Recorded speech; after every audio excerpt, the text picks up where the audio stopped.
Looking at all like the construction and stuff is cool to me, and I think it's cool to have a nice family come in here. Yes. But the coolest part of a deal is always a story behind the deal. That's right. And I'm serious, this might be my top, like #1 favorite deals I ever did. Yes. So it's a Friday, right? And on Fridays, what I'll do is I'll look at the leads that came into the system, and I'm like, hey, what happened to them? Did we miss an opportunity here? I'll listen to some of the calls of the sales reps. And as I'm looking at all these leads, I see this lead that's a foreclosure lead that pops in the system on a Monday. And it pretty much wasn't really called from any of my sales reps for the entire week. Kind of went missing. It was like 1 or 2 calls, but they never answered. Yes. So on Friday, I'm the only one in the office, and I call this person, and she finally answers. Okay. So I figure out what she's going through. Unfortunately, she was a poor old lady that was maybe like 70, 80 years old. And she was like, I don't really know what to do. My house is about to get foreclosed on next week. This is Friday. Yes. Her property was getting foreclosed on the next week. All right. And I'm like, oh my gosh, we got to help you out. What are you doing to stop the auction? What are you doing to move? She's like, I've been in here for so long. There's no heat. This is in the middle of the winter time, by the way.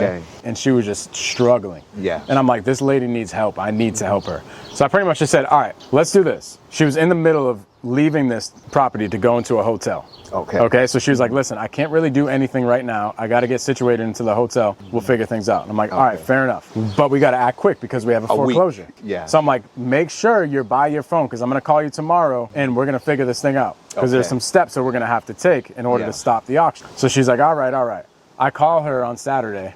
Okay. No answer. And if you know, as you've done a bunch of business, when you call a lead and you're all jacked up to do a deal, the next day they don't answer, it's like the worst feeling ever. That's right. Ghosting. Yeah. It's like you start getting anxious, you start having all these thoughts in your brain like, oh my gosh, they're ghosting me, they went with another buyer. But here's the thing, that Saturday that I called and she didn't answer, I really felt like, yo, I really want to help this lady. Like there's something, like she's hurting and whoever's been talking to her and helping her out really hasn't been helping her. And I'm like, listen, we got to get a purchase and sale agreement in place so we could stop the auction and talk to the bank. But she didn't answer. So I was like, oh my gosh, I really want to help this lady. I go in my prayer room Saturday and I just earnestly start praying for this lady. Okay. Now, usually when a seller ghosts us, I have this feeling like, oh my gosh, we're going to lose the deal or something like that. I didn't have that feeling at all. Okay. Like I just had a sense of peace where it was like, we're going to help this lady out. Yes. 3 days later, this is on Monday or Tuesday, I get a random call and it's from her cousin and her. They're both together. And essentially her cousin was like, hey, her phone's been dead for a couple days. You know, she's working with a bunch of different people. I just saw her number pop up. Like, who are you?